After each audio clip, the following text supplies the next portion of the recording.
Hey, Hi Hey, guys. how's it going, everybody? Um, Glad that so many of you guys could make it out. Awesome to see. A lot of cool people hanging out in here. I guess we'll start off by introducing ourselves for any of you who don't know who we are. I am Zachary Laundress. I'm the technical director here at Impeller, and I live in Orlando, Florida. Yep, that's pretty much me. I'm Noah Brewster. I'm the lead programmer on the project. I live in Indianapolis, Indiana, and yeah. And And my name is Remco Vandenberg. I'm the lead technical artist on the team. I live in the Netherlands, so I'm all the way across the Atlantic Ocean. Um, my job overall is just to make everything, all the assets that we get in the game, make them look as sweet as possible. Awesome, awesome. So in today's stream, we're kind of going to be going over some of the different technical aspects of the game, sort of talking about things like combat, flights, um, networking, how we're sort of handling that and what that's going to be like. Talking about UE4, the engine, and sort of why we're using that, and some of the great things that come from using the engine, and ship customization, sort of what really players are going to be able to do um, to their ships to customize them. And throughout, I'll be you guys opportunity in answering your questions as they sort of come up as best we can. Um, so without any further delay, are we good to go ahead and talk a bit about combat?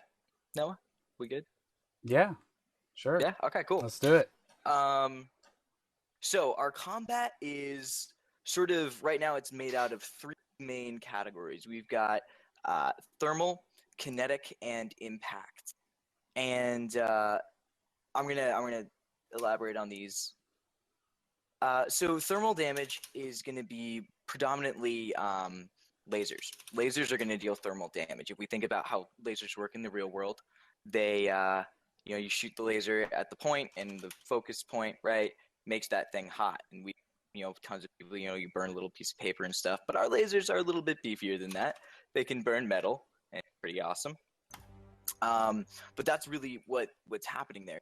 The lasers are hitting metal. It's heating it up, and then a cool thing that happens in 0G when there's no atmosphere or anything, when metal reaches its critical melting point, um, it reaches its sublimation point, and it actually just sort of evaporates into this weird metal dust stuff. Um, so it's pretty fast destruction that happens there. Next up, we have kinetic damage. Now, kinetic damage is going to be things like the railgun. Um, you shoot out a molten piece of metal, big hunk of metal, and it's just flies out, going at terminal velocity in the vacuum of space, and that's just going to tear through your ship, cause a lot of damage. However, there is, bullet travel time and stuff like that. That's going to affect um, word I'm looking for, your accuracy. Penetration. Right. So when the bullets actually hit your ship, we're actually looking at the angle that the bullet is like entering. And if it's like a glancing angle, there's a chance that it'll just bounce off, right? Or it might penetrate partially through your armor, but maybe not all the way.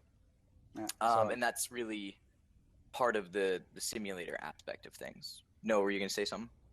yeah, it's just called non-penetration. So it would fail to Oh, completely penetrate the armor, right? yeah, Um, yeah. Are you guys gonna hop into a game? Go off a yeah. little bit of the Yes, game sir. while We're we. there. Let me switch the scenes real quick. Cool, cool. Um, so we've talked about heat, talked about this kinetic damage, but then there's this beautiful marriage of the two because we've built in these dynamic systems that can simulate different heat values or different, you know, bullet ballistics, um, but you can use these dynamic systems to create new systems that utilize both of them, such as the missiles with our explosion system, because we have nukes in space, which is pretty awesome. Oh boy, you already got me. Yep. Nice shot, Noah. So system actually, so when we fire a nuke, it'll it might have a target, it might have just, hey, go forwards and hope that you hit something. Depends on what sort of steering mechanism you're using for the nuke at the moment. But when it impacts something, there's a number of things that are going to happen there. First, we're going to have an explosion, right? And it's going to have a fall off that is dictated by actual thermodynamic equations written by our engineers, predominantly Zach El-Haj and David Westman. And so they, right there in the epicenter, probably, I don't know, well, it depends on the size of the bomb, right? But it's going to have fall off of heat. That's going to happen. So it's not damage being applied to an object. And that takes into account, what material is the object that I hit made out of? How much heat can this material really conduct, right? So if you have materials that don't really conduct heat at all, then that's what we might call thermal shielding. That would actually be able to protect your ship from specifically heat damage, but it wouldn't be so great against ballistic damage, right? So we have the heat coming off of the explosion, which is really important, right? That's going to deal a lot of damage to things within that epicenter. But as it falls off, it kind of doesn't deal as much damage. But then we also have things like shrapnel away from the explosion, whether it's bits and pieces of a ship or it's bits and pieces of the casing of the bomb itself. As they go flying off, we're actually calculating every single one of those little pieces as it hits stuff, and it's all being calculated as small bullets themselves. Not quite as powerful, not quite as damaging, but on the off chance that one of those little pieces can come in and hit some random piece of critical hardware on your ship, it's really important that we're simulating all of that. And that's part of why when we say like everything is super accurate, everything is super hardcore, and simulating everything, that's what we're talking about. We're talking about this stuff where we're just going above and beyond and really paying attention to the smallest little details. It's really cool to see all that happen.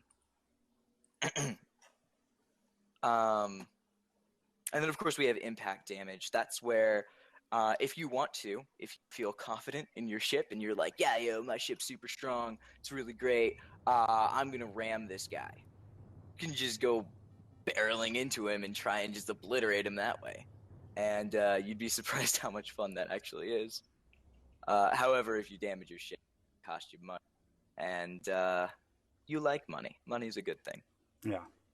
It's going to be a big part of what our game is built around is making the most cost-effective vehicle that fits its certain role or your play style.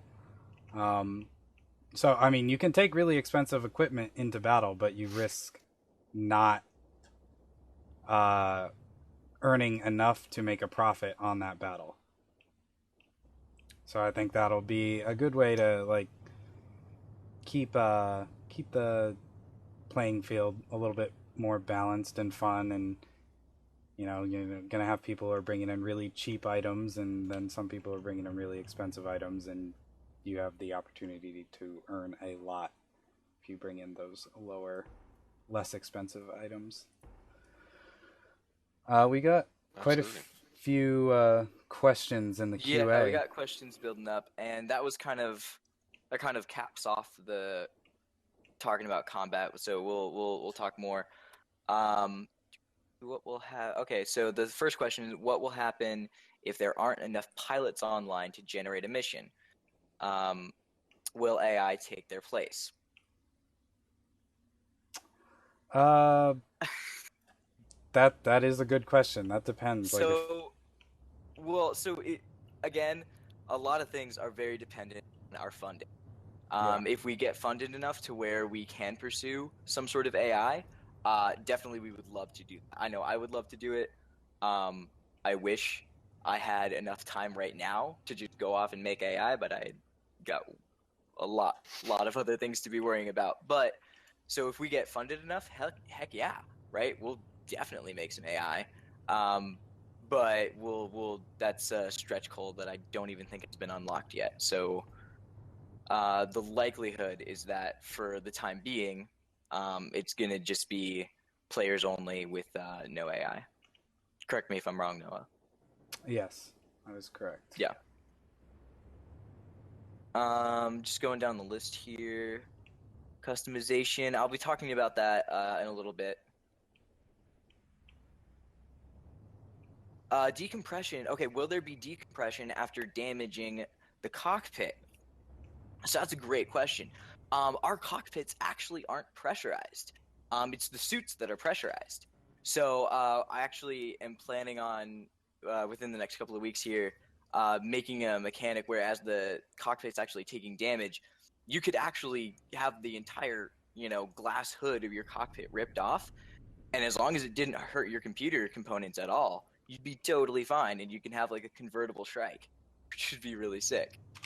But yeah, no, your cockpit's not pressurized.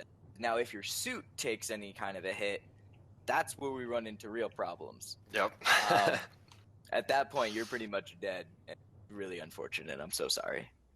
Really. Yeah, the likelihood that you survive anything that impacts you as a person at the speeds that we're going, it's very likely that you will not survive for very long. It's most likely that your chest will just not exist anymore. Yep. Yeah.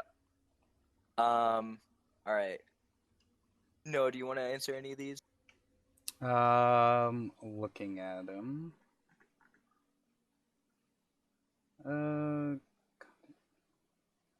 That's an interesting one.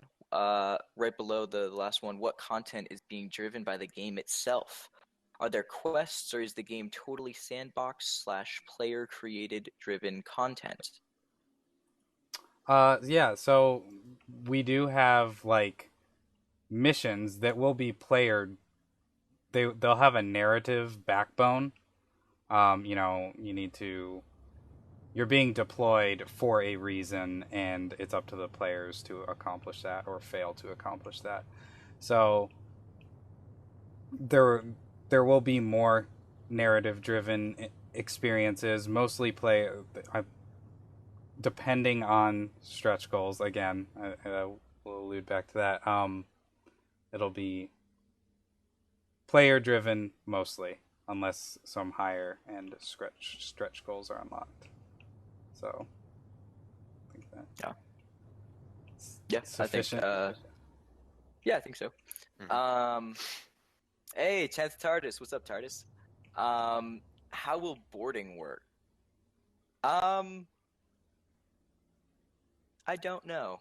That's a great question. You should ask Jack about that one if you ever see him around. Again, this is more of a technical stream, talking about the science and the actual tech behind the game. So if you have any questions about that, now is the time to ask, because we're the ones who know all the answers to all that stuff. But okay, kinetic weapon, yes, combat, yes. Will kinetic weapons have better fire rate, or mass drivers ammo is going fly faster than missile? I'm a little bit confused by that question. Okay, so railguns, coil guns, depending on their output, like how much energy they can dissipate at a time, Gotcha. can accelerate the projectile much faster than a missile will accelerate. Like if a missile has enough propellant, it could accelerate beyond the speed of what the coil gun can fire a projectile. It just depends on the configuration of the weapon. I guess the tier of the weapon. But generally, your railguns are going to fire faster than a missile has enough delta V to achieve, the maximum speed a missile could reach with the propellant it has on board. Yeah. Oh.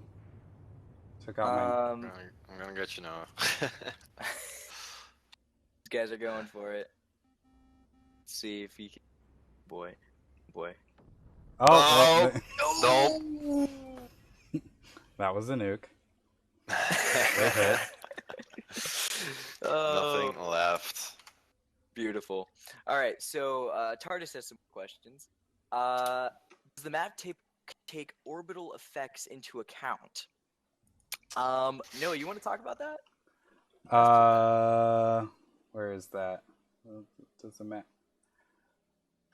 Okay, so not planetary real orbits. time. Like- Not real time. Like the layout and the configuration of the bodies in the play space are, they would mostly make sense in regards to orbital mechanics.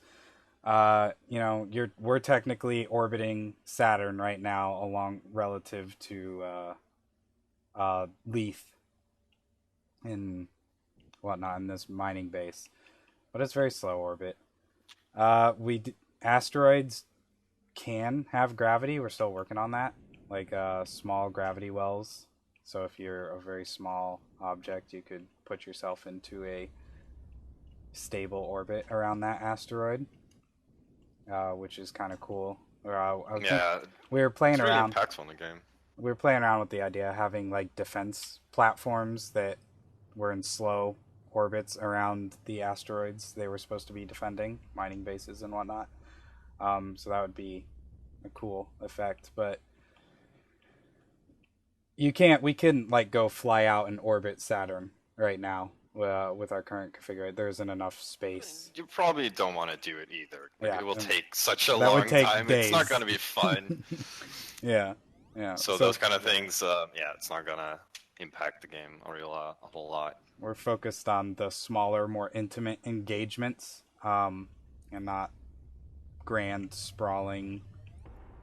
Having to plan transfer orbits and that sort of thing. So, yeah.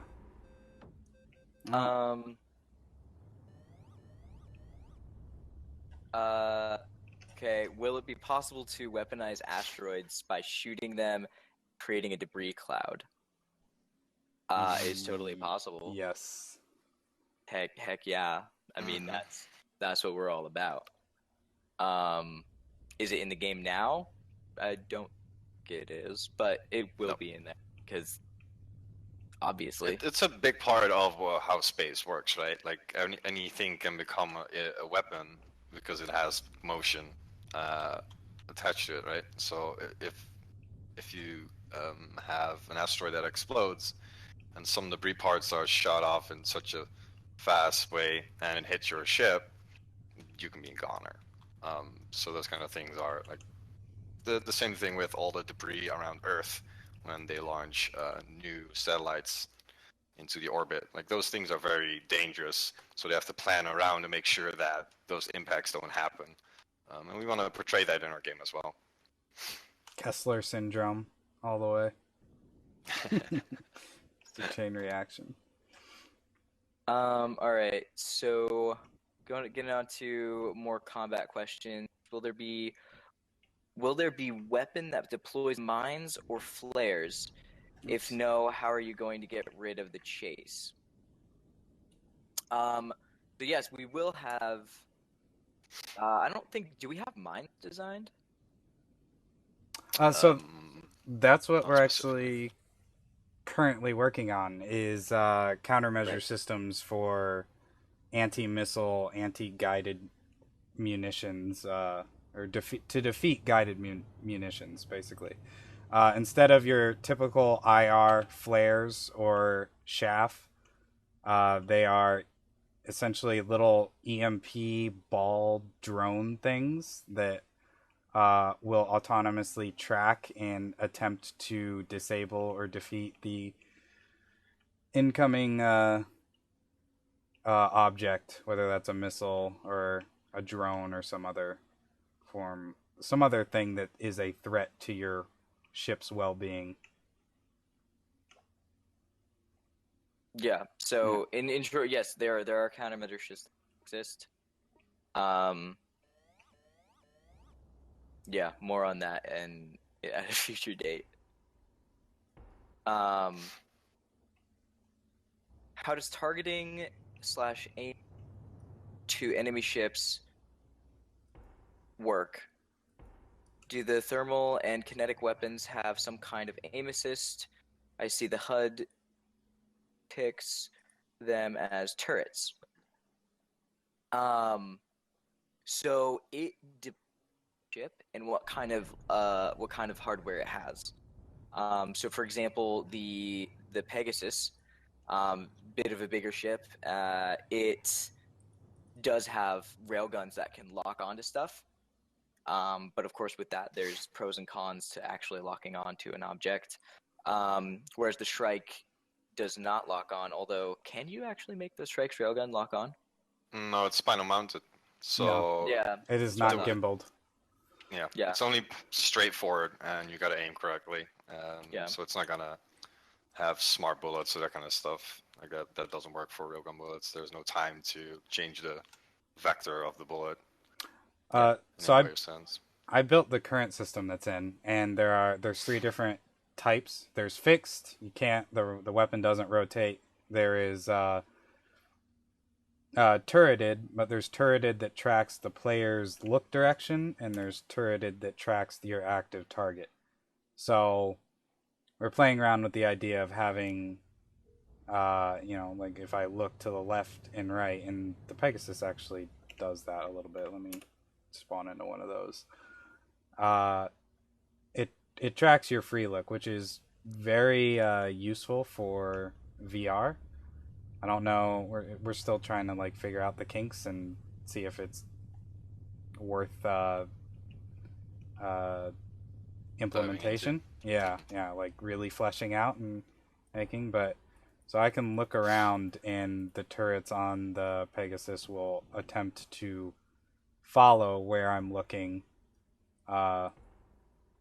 But if I select a target, they all slave and turn to face the target.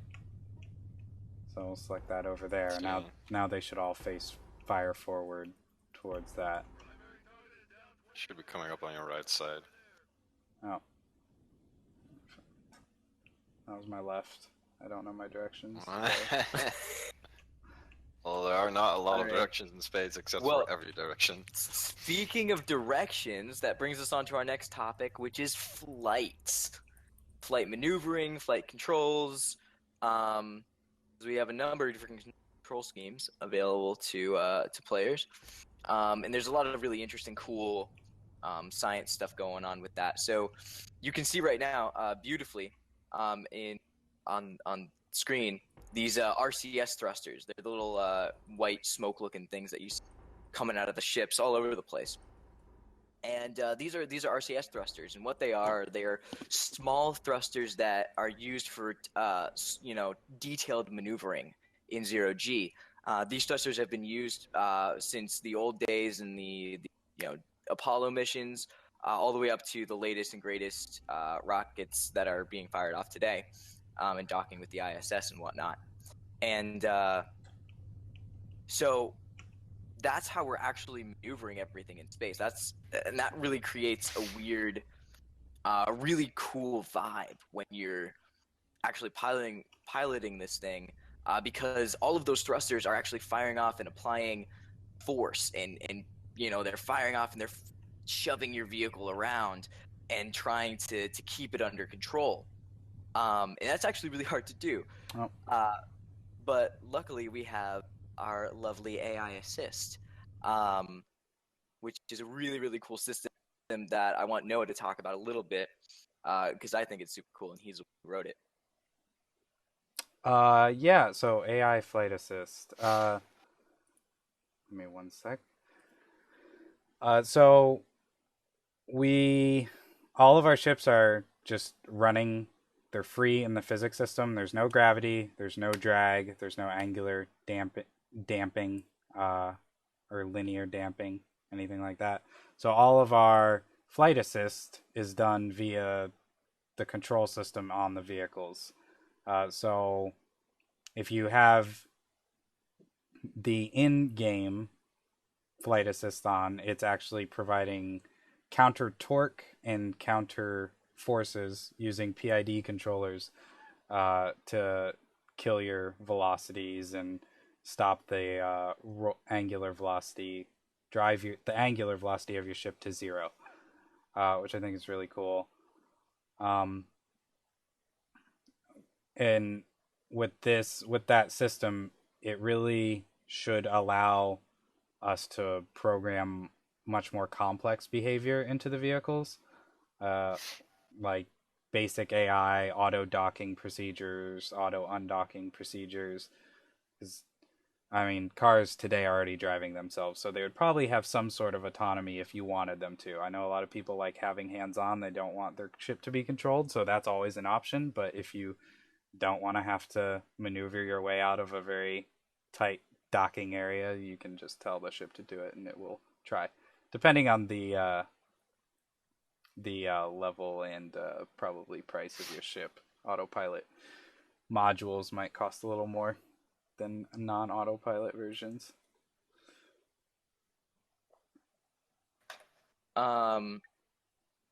So we talked about RCS thrusters, and that's really, yeah, it's. I want to get a copy of this to all you guys, because the moment you feel those RCS thrusters firing, and you're it changes the way you look at space. It really does. But so navigation is sort of a rough challenge in 0G, because since, again, hard science. Think about Newton's laws. An object in motion stays in motion unless acted upon by an outside force. And this is true in our game. Very much true, to the point where it actually created some really intense gameplay challenges that we had to overcome.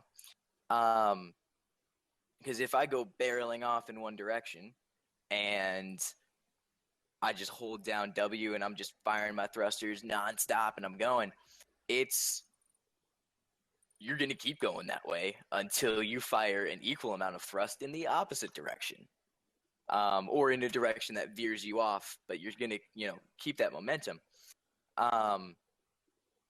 So one of the great things that we love trying to do, it's sort of like my first space maneuver trick thing, what we call the flip and burn, where you just, flip your spaceship around and go the other way and just burn your main thruster as hard as you can.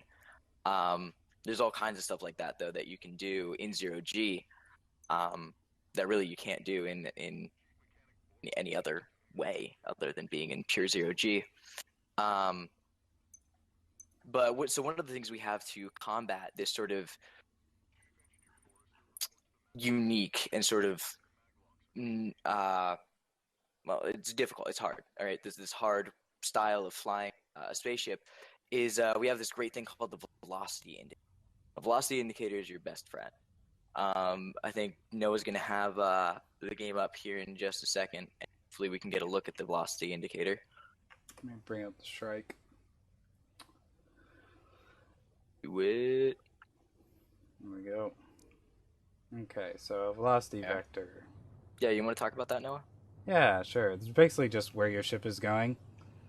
If anybody else has played flight simulators, you probably know what it is. But it's just like, if nothing were to, it lags a little behind of where if you're maneuvering. But if you were to just let off all controls and let your ship go with none of the assists on, it's where you would end up. So I should hit around that area on the asteroid.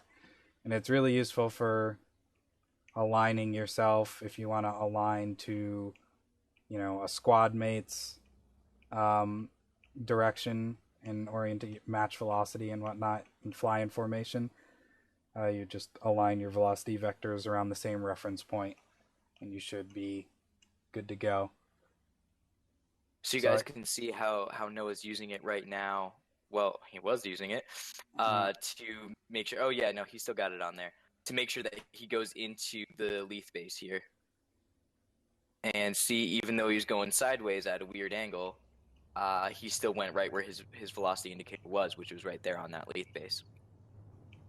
So that's sort of super useful tool for piloting. I just really like the velocity indicator. It's like my best friend. Navigation, let's see here. Sensors. Do we want to talk about sensors? Sure. You wanna show off some sensors? So basically, in space, you obviously don't. So you might ask yourself, "Oh, you're hard science. Why does the Shrike have wings sometimes?" No, if you want to go ahead and deploy them. Yep. So you see him extending there. Boom. Look at her, isn't she beautiful? So these wings are not actually wings. These wings are actually your sensors. They're what's detecting. You see the little indicators that are popping up on screen that are showing, hey, there are enemies over there. Well, that's only because we have sensors that are, going out and detecting stuff. And so when you deploy those long range sensors, it increases your range exponentially. But of course, that also puts you at risk for now you have these big things hanging off the sides, and potentially they could get shot off a lot easier. And then once your sensors go down, because all of our modules, if a module gets destroyed, it's no longer functional. So if your sensors get knocked out, that's it. You don't get those nice little indicators that tell you where the heck the enemies are. So you want to protect those. So it's a cost-benefit sort of deal, which you'll find a lot of in Starfighter Inc. for sure. But yeah. So no. Also, if you do you want to show off the component view real quick? Oh yeah, sure. Yeah. So right here you can see the interior of the ship a bit. Ooh, got distracted. Yeah. There's a bunch of parts in here. Still working on. This is a work in progress view of. We got a lot of these models and meshes are placeholders, so that's just your disclaimer. Yeah. But you can see how, on the interiors we do have all those pieces there, and that's our component-based damage. So as bullets are hitting, as heat burst, as all that stuff, it's being calculated on those pieces. And as they get knocked out, bad things happen, which I think is super cool. Yeah. So any questions? People talking about anything with like flight mechanics, stuff like that? Let's see. When ship blows up, will from it stay and become an obstacle? Yes. It's definitely a thing. I've definitely died before by running into a burnt ship. Can even like when there's a dead ship that's been destroyed, you can shoot it with lasers and shoot it with different railgun bullets or missiles and stuff and blow it up. Shrapnel flies everywhere, and that shrapnel can then damage you. And yeah, it's definitely a thing that happens. How many ship modules, chassis are planned on being created? Will there be variant chassis for any given ship model? Remco, you want to take that one?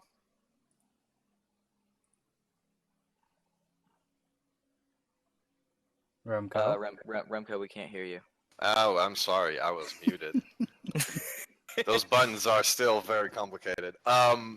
So chassis of different ships. You're gonna have different versions of each ship depending on like the modules that are in there. So you can have like a laser focused Shrike or a railgun focused Shrike, etc. We're not gonna have like once the chassis works for that ship, so it's hard to adjust anything to it without it having consequences on how the entire ship would work. So whenever we change anything about the exterior or the chassis itself of a ship, we got to be very careful in our design choices, make sure that it still fits with the actual hard science that we want to portray. So in that case, overall, we're not going to have a lot of different chassis per ship variant, if you will. Yeah, I think that was well put. Is SpaceX going to be present as a space corporation in the game? If you only knew how badly I want that to happen. That would be fun. So if you know anybody at SpaceX, let them know. Hi, SpaceX. We'd love to have a conversation about putting you in our game. Please. All right. Communication between players. Can you actually damage your comms so you can't communicate with team members? Absolutely. Yes. Mm-hmm. Yes. And we're 100%. looking into ways to tie that into Voice chat. voice chat, well, Discord, TeamSpeak as well. So like, because we want the game to be immersive. If you lose your comms on your ship, you shouldn't. It should be much more difficult for you to communicate with the rest of your team or your friends. It's the same with like the DSS that fakes sounds of your engines of your ship, just to give you approximation of, okay, I have a pilot somewhere in this angle towards or coming towards me. Your ship computer mimics a sound or creates a virtual sound, so you have like a 3D space sound kind of idea, so you have like better knowledge of where you are, where other people are. But those kind of things can also be damaged and shut down. So at that point, when that shuts down, you won't hear anything. And this will happen for like this is something we want to do for chat as well, which will be very interesting to look into. Well, on the topic of the DSS, it's not just the sound. If the DSS goes down, not only will you not hear anything, you also won't see explosions and stuff like that, because that's all being generated by the DSS. So space becomes a very eerie and creepy place if your DSS gets knocked out. Yes, sir. Yeah, it looks like all the questions. Any more questions, guys? Go to the little QA area in the chat and go ahead and type them right there. I'm keeping an eye on. But yeah, we're just gonna keep moving forward. Actually, We got. you want to? Oh, what's up? So they can vote on the thing. So there's one at the top. It's 10th TARDIS's question. Will there be match timers, or will matches go until one side wipes out the other? There should probably be some maximum time, right? Like, you don't want to be stuck in a game for, an hour when the person is just running away and hiding in some small crevice somewhere in an asteroid or in a base. Or just trying to fly up forever. Right, or you Gotta go this direction. Both of the last ships on either team have run out of propellant and are now just drifting out into the abyss of space, and there's no way they can get out as pilots and use their RCS thrusters to get back to safety. They're done. Like, we would want some way for you to be able to get out of that situation. So we'll look into it. I'm sure there's going to be some hopefully cool non-immersion breaking things we can do with it. But just for the sake of the servers and, player flow, we're going to have to put some sort of cap on there. Yeah. Yeah. Probably. But again, I think it was TARDIS that asked that question, right? Yeah. Yeah, so TARDIS, you're in the Discord all the time. If you see Jack in there, hit him up, ask him that question, because he'd probably have a lot more to say on the topic than we do. Any other ones that I missed? I'm so sorry. I feel. No, we good? There's a customization question. Well, actually, Is that a good segue? Sure, we can segue into customization. Because actually, I wanted to talk more about the ships themselves. We've been seeing the Shrike and the Pegasus. We haven't really talked too much about the differences between ships, although some people may have picked up on it. But let's just go over that real quick. Actually, there's a difference in armor. Sorry, Remco. Slightly. That's okay. I'm gonna need to see your insurance information, please. Yes, sir. I've got a paper right here.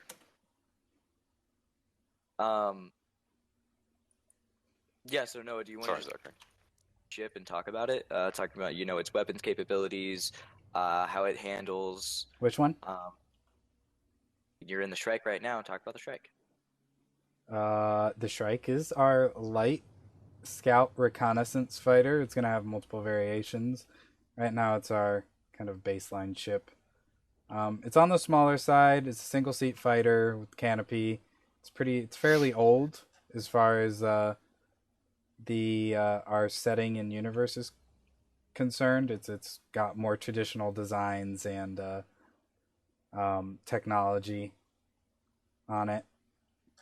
I think technically it's over 100 years old. Yeah. Right. In the lore. We're 2230, I believe. So 2130s. Yeah. 2120s area it was developed. So it's still got some older technology packed away in it, but it's been retrofitted quite a bit, and it's the nimble, agile, get here quick. Hopefully, I'm not seen because I have no armor to protect me. Ship, like if you want to scout, lays targets for your friendlies so they can more efficiently target things, and you can guide missiles in onto target. Kind of ship. So it's a support fighter. It is not meant for the front lines. That is for sure.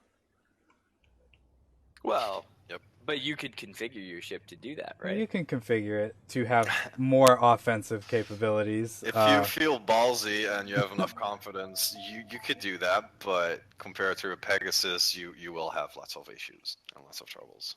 And that's true. Speaking of the Pegasus, do we want to show the Pegasus a little bit while we talk about how that ship sort of functions in relation to the Shrike? Oh, flip it and burn. See if you can make nope, it. nope, nope, nope. No. Oh. I messed that up. It's okay. You were on fire last night, though. I know. It was 2 Pulling for off 2. those crazy maneuvers. That was insane. So Pegasus, hey, how's it? The tank. Our Peggy. Mm-hmm. So the Pegasus is noticeably heavier, Yeah. and you feel that, like you feel the weight of your ship, which is pretty crazy. You want to talk a little bit about the different weapons that we got going on here and stuff like that? Yep. So we have a complement of weaponry right now. It's all very work in progress. So we have 4 railgun turrets or coil gun turrets on the sides, which are turreted, and they have almost 360-degree arc for yaw, and about, I think it's a 55-degree inclination. Almost, there's like a couple degrees depression, but more than that, they'd shoot into the side of your own ship. So they're pretty versatile. They lock onto the target that you currently have selected. Other than that, they follow the direction you're looking. So I don't know if this communicates well over the stream, but we just had an issue. Oops. Were you in that server, Rumco? Fortunately, I was. Okay. Sorry about that. We'll be right back up. All right. But so you can kind of see how the different ships they're very different, and of course all that stuff, the different weapons that you have mounted, what kinds of weapons, different types of ammo, different engines, different sensor arrays and stuff like that, lead to like a huge depth of customization and upgrades and stuff that you can do to your ship. And on the topic of customization, we can also get all kinds of cool skins. Skins are loads of fun. Yes. Oh yeah. Noah, do you still have that nice skin in the hangar? We'll see in a second. All right. Fingers crossed Noah's going to show off some skins for us. Boy howdy. There's some snazzy skins. Boy howdy.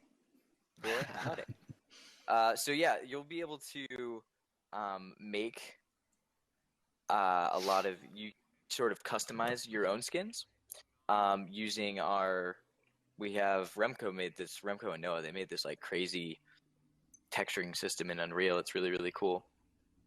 Do you guys want to talk about that at all, or just show skins about them?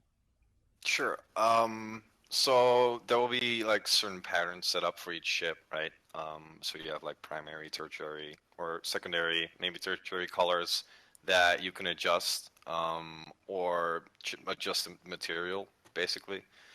It kind of depends on like the type of armor you might have on it. It will look different based off that.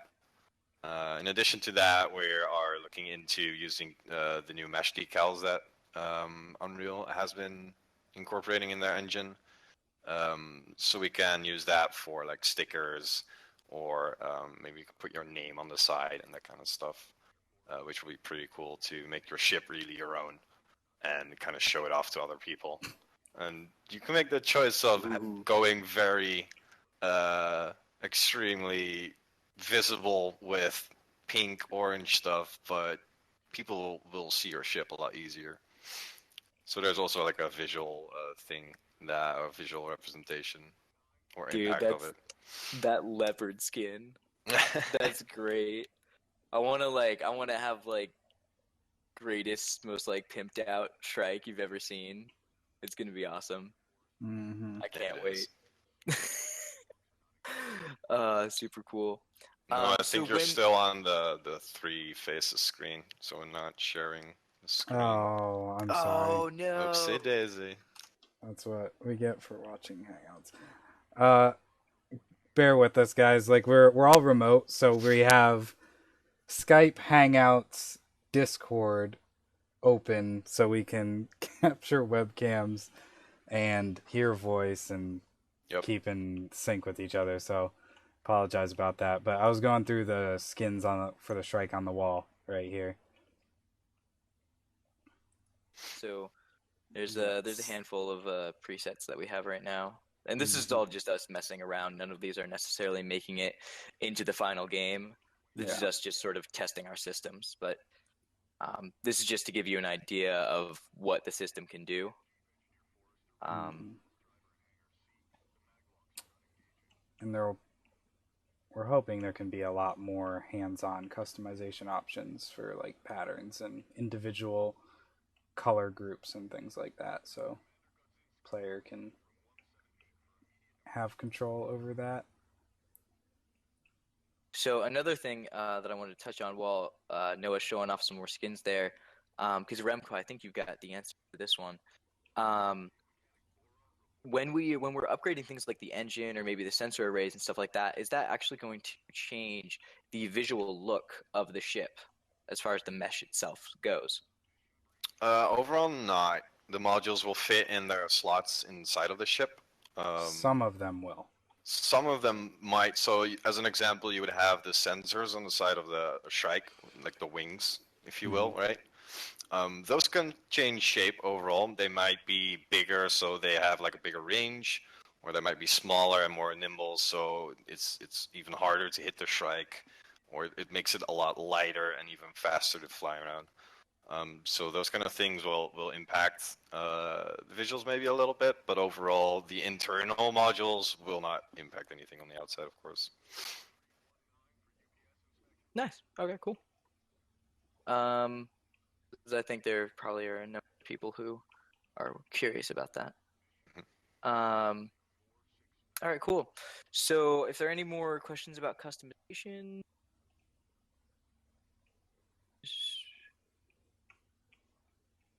There's another question at the bottom. It's not about customization, but about the mission roles. Might be interesting to answer. I'm reading through the question before I try to answer it because it's sort of a complicated one. I don't know. Do you know? I actually have never thought about this. will you have to have will Like missions class have restrictions, like number. yeah, can we just go into a mission with a bajillion Pegasus, or is it Do you going to have be to have a yo, It's only it's Pegasus two all per gonna ship? Pegasus are be. allowed? I think we're gonna do like some sort of rating system. Like the matchmaker will try to balance the best that it can. But it's gonna depend on player base, uh, and quite a few different factors. That wouldn't be necessarily a fair game. Like 10 strikes versus 10 Pegasi is just the strikes are gonna get rolled. The strikes are gonna target you to death.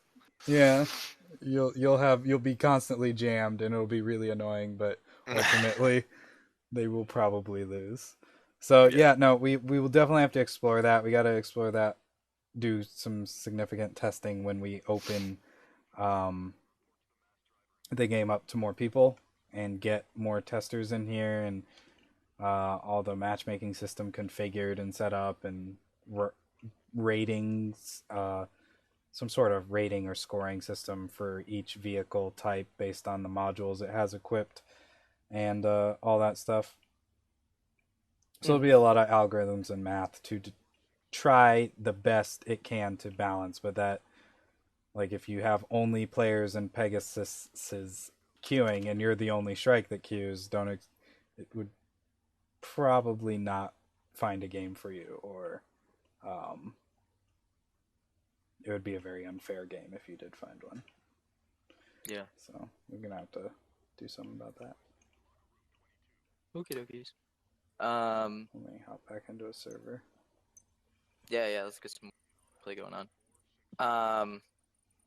Speaking of hopping into servers, no, I just wanted to touch on this briefly. Networking, obviously, making as a small indie team like we are, making a multiplayer game is Hard. challenging, to say the least. Do you want to comment at all on sort of what some of our challenges have been and what sort of our solutions to certain problems with doing such an intense game across the network? Sort of how we've overcome obstacles, and sort of what we're doing to make it all possible. Yes, networking has been interesting. Very large areas where you almost utilizing the entire playable space of the world grid for Unreal. Uh, we've had issues with desync, jitters. I mean, all typical stuff that you expect to have with networking, but we tried some sort of client authoritative method at first. That was horrible. Then so right now we're on server authoritative. So all your input is set up to the server and then replicated back down to clients. I guess technical term is snapshot interpolation. So it does some extrapolation interpolation, but it's a challenge to get this many physics objects to play nicely over the network and not consume everyone's bandwidth. And that can allude back to the debris pieces. Like at some point, depending on the amount of ships and the amount of things that the players have destroyed in the level, like we're gonna have to start removing pieces of debris, hopefully away from the starting from the furthest ones away from where the players are, because in space, once you put something in motion, it doesn't stop until enacted upon. So if there's like 1,000 physics debris pieces floating around the level, getting further and further out into space where they'll never be touched by a player again, those are just going to be using your internet bandwidth, transmitting their position and rotation from the server, and should probably be removed. So things like that, like we're gonna have to make optimizations and whatnot.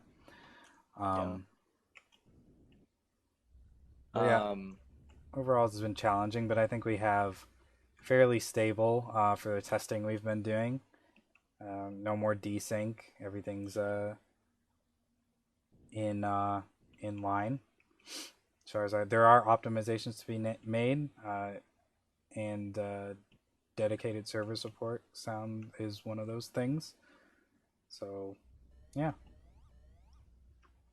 I know a lot of people have expressed concern about being such a indie team and trying to take on such a hardcore game would be a huge challenge. So I figured we could touch on that a little bit and just sort of, I don't know. Yeah, we know it's hard and we're doing really well. We're happy with the results we're getting. So it's going good. Mm-hmm. So speaking of Oh, networking, hey. what's up? Rumco's here. Oh, Oh. uh-oh. That was not good. Let's try that again. Yay, I can fly outside. Good. I'm sorry. That was an epic. That looked really. Shh. Sleep. It's okay. What? Uh, Oh. So let's see. I see another question which might be interesting to answer. Other than Shrike and Pegasus, what other ships are planned or possible for release or post-release by Keith Morgan? I can't. The chat window won't let me select these QA questions at the very bottom. They're just like unclickable. One sec. That's unfortunate.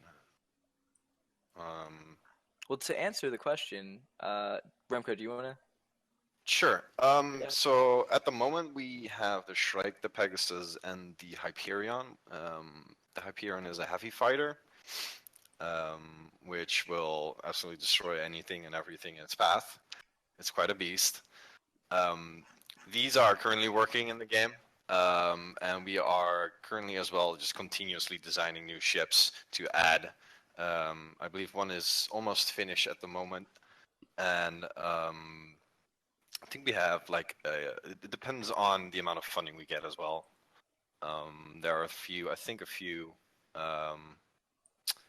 call that on the Kickstarter, stretch goals, which will give the backers the opportunity to choose a ship.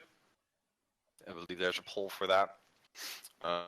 So currently we are at 3, but we will continuously like work on that and add more ships over time to give the players a lot more choice than the 2 or 3 ships that we have at the moment. Yeah. So the last thing, if we want to talk about it, a lot of people have asked us periodically what engine we're using Unreal Engine 4, and I think it looks gorgeous. I don't know what you guys think, but I think it's beautiful. Yeah, no, it's Yeah. It's pretty all right. It's a good engine. Versus some others that we've tried. So it's really flexible, and it's just learning, like any major program or software like that. It's just learning the ins and outs and little intricacies that it has to offer, and finding what you can take advantage of and what you have to go in and completely gut and make into your own thing. But I think we've done pretty well with it so far. And the blueprint feature in Unreal is pretty great. Yeah. Especially for me as a tech artist, like I'm not like full-on programmer guy, so as long as I want, if I can do some stuff based on just connecting nodes and blueprints, makes my work a lot easier, and I can save some work on the programmers. Unless I'm doing it horribly wrong, and they will slap me and be like, "No, this is not good," and they will redo it. But that's part of the learning curve. Yeah, when it comes to like working with Unreal, it can give amazing results. The lighting can be awesome. Reflections look really good. So yeah, it's just a matter of balancing all that up to get like a good result. I think we're getting there. Pretty good. Yeah. I don't know how much you guys might want to talk about this or not talk about it, but some of the interesting tools like well, we already kind of talked about that with the skinning system, stuff like that Unreal sort of allows us to do. Yeah. So I think that's pretty much everything we wanted to touch on, unless you guys can think of anything that I missed. No. I think that was pretty straightforward. Don't know, Cool. are there any new questions so far? Yeah, We've that's gone I through was all of gonna them, right? say, if you guys got any questions at all, throw them at us. We will do our best to answer anything and everything. So 10th TARDIS asked, on behalf of Wisp, dead mercenaries are reconstituted physically, but what about memories? How are memories restored in the context of the game? That's a good question for Westman. Yes. That's a good question. Tomorrow, I believe, right? Or Oh yeah, are they streaming tomorrow? I don't know the exact time. Jack would know if Jack wants to post in chat. If Jack's here. He is. He's talking. He's telling us to play some games. And Oh boy. Did you fire me again? you took out the two of my left side turrets. Oh, it had to be punished. AMA tomorrow. Yeah, that's a good. Oh, did I get you? Yep, Okay. I think so. There you go. You got the victory, so apparently. Sweet. Noise.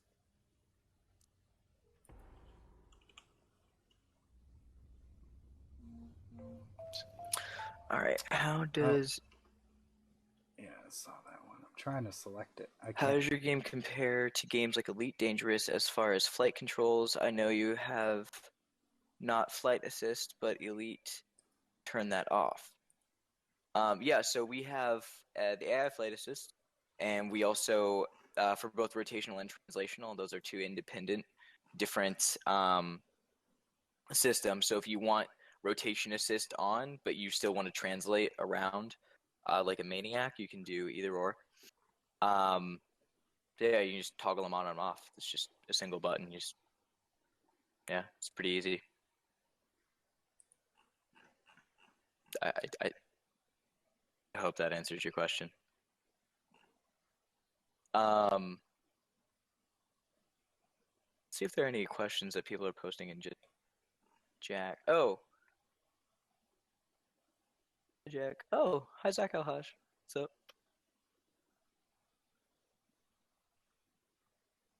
Are you planning on doing online PvP only, or also have a storyline mode? That's Online PvP only. yeah. For the time being, online There's PvP there's a only. lot of places where we've talked about this at great length, but in short, there's a world, there's lore, there's lots of good stuff in that sense to sink your teeth into if you really like the world building and stuff like that. We got tons of it. A lot of the missions will have sort of storylines, giving it context and giving it meaning.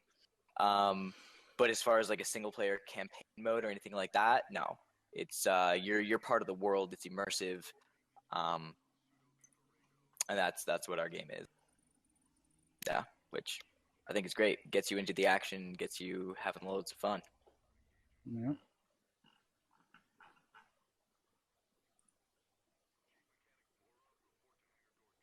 So, think you guys just gonna play a couple of matches. And, Yep. Yeah. I'm in. Let me switch to a strike. We can just do strikes. I am currently joining. Alright. So our objective is to destroy the enemy base. My base is inside the hostile takeover's hangar, right at the back. It's that shiny object back there. Rumco's is inside the Leith base in the asteroid. and that's what that gray indicator is showing him where the enemy base is. We're working on special objective indicators right now. I was trying to get that in before the stream started. Alright, I'm almost there. Oh, so it's gonna be me and you, Remco, versus Jack, because Jack decided to join on the other team. Oh no. Oh. Interesting. Jack might want to switch to a more substantial ship. That is Jack's What is he, problem. just in He's a- moving already. Yeah. He's playing dirty. All right. Oh yeah. Here we go. I'm gonna veer off right. Oh boy. He's hiding behind the asteroid.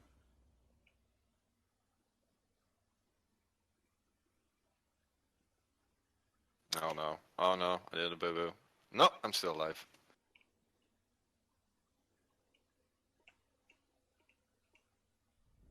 Oh, he ran into the asteroid. Didn't even have to do anything. Thank you, Jack. Good one, Jack. Well done. We're all proud. Back to flight school. Force your ship again, Jack, if you can hear. All right, so I guess you don't have speed caps. How do you avoid turning combat into just jousting matches? Great question. So currently, yeah, so basically, it doesn't actually turn into 1v1 will oftentimes turn into a jousting match. We're working on different design solutions for that right now. It also sort of depends on the skill of the players.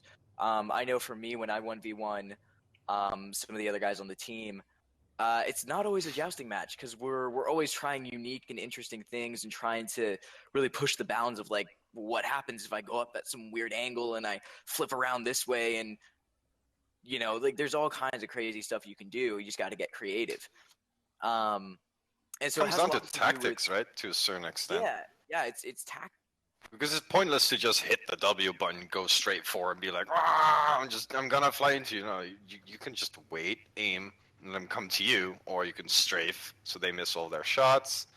And there are a lot of tactics involved with just going around in space without it just going down into the drain as a jousting match. Yeah. Overall, I haven't experienced it too often. It happens. Overall, I think we're. Sorry, go ahead. Well, I mean, it happens a lot in the Shrike because the Shrike is so fast. Yeah. And it doesn't have very good retro thrusters or retro maneuvering thrusters. It will happen a lot less in the larger ships with turrets and well, and bear in mind, we've only seen the quote jousting stuff happening in 1v1s.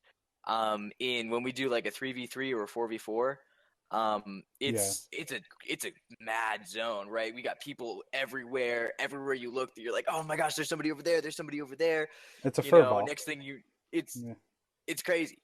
Same. Yeah. So the jousting stuff doesn't like that much.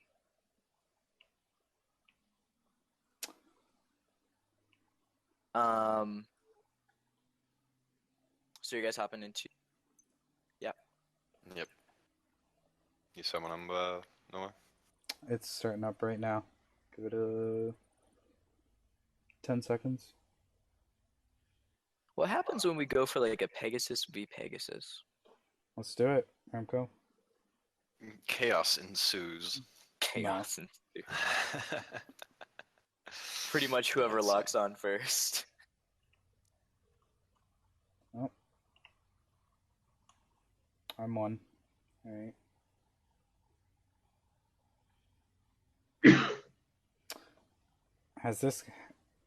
Does this have FPS elements?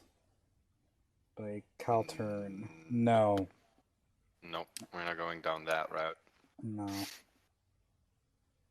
Also, I believe voice channel. Oh boy. Jack, did you want to say hi? I'll take that as a no. Okay. Never mind, Jack's not here. I'm a liar. It's all a lie. Alright, I'm spawned. I think I'm ready to go. Yep. Alright, let's do it. Alright, Pegasus v Pegasus. Let's see how this goes down. Bring it on, sir. Is Jack in this? He probably will. He'll be on my team if he joins. Oh, not fair. No, and you're doing the same thing, going around the asteroid. It's not gonna save you. No, Are I'm you not. It was a serious? fake move. Uh-huh. Oh boy.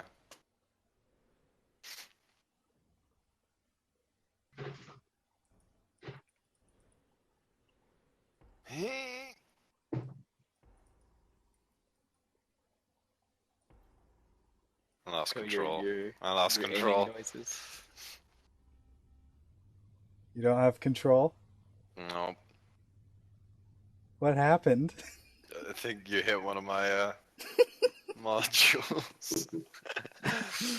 No. Bye, Remco. So yeah. Goodbye. Alright. Lovely. Well, there you go. Noah is a better pilot than I am. Still got some training to do, I guess. Yeah, got to get back in that training simulator. Work on your Yes. barrel rolls. My flippin' burns. Yeah, man. Dude, I love just practicing flip and burn. It's so much fun. It is. Yeah. It actually is. It's like really hard to do, but when you pull it off, it feels good. It gives you a very good sense of control. Like you actually feel like you know what you're doing once it works. Yeah. And all the other times you don't feel that way at all. Yeah, one of my new questions. now that I've seen. Let's see if there are any in chat.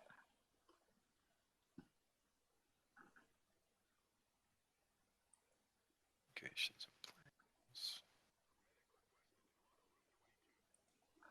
Trying to clear some questions we answered, but I wasn't able to post.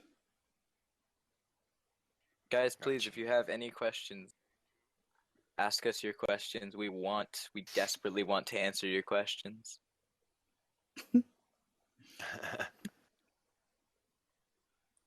We've had to be so quiet about all of it for so long, and now we finally get to talk about it.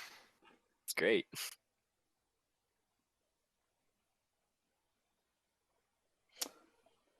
AI NPC pilots in the game.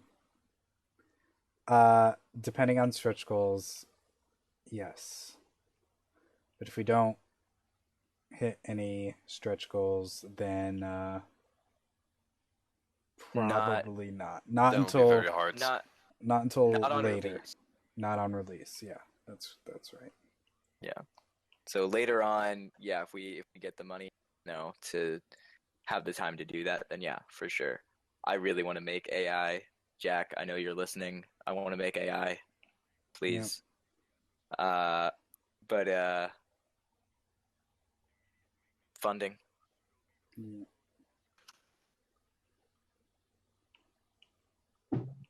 How much wood would a woodchuck chuck if a woodchuck could chuck wood? Now this is the question. A woodchuck would chuck as much wood as a woodchuck could chuck if a woodchuck could wood. So, And the I think I ultimate answered answer. that one.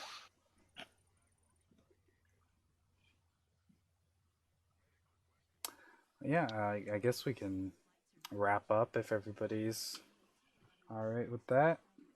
We've shown off some solid gameplay. Talked a lot about a lot of different things. Last chance, guys. Any questions? Make a ship called the Woodchucker. I like it. I like it. I like it. All right.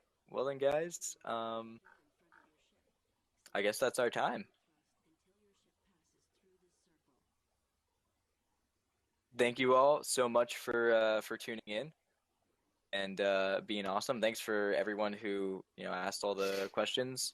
Oh, there's one last question. Corpse be generating missions, possibly completing ones. Yeah, so there will be corporation generated missions. So a corporation will, just say, hey, we need X number of mercenaries to go do this thing. And you'll see it on your boards, and you'll go, yeah, I want to fight for those guys. I want to, North Star. They make really nice engines, and I want to gain respect with North Star, so I get discounts on engines. So, yeah, you're working for those sweet discounts. Yeah, so there will be some potentially some player-generated contracts, but then a lot of corporation-generated contracts. It's really cool. Okay. Thank you guys so much. Do you guys have any last words? Oh, yeah, thanks for coming out. Thanks a lot. It was Hopefully awesome. we'll be able to do some more live streams in the future, and keep you guys up to date. Yeah, Yep. definitely looking forward to it. Awesome. Sweet. Awesome. Appreciate you guys. All right, guys. All right. Take it easy. Take it easy. Bye.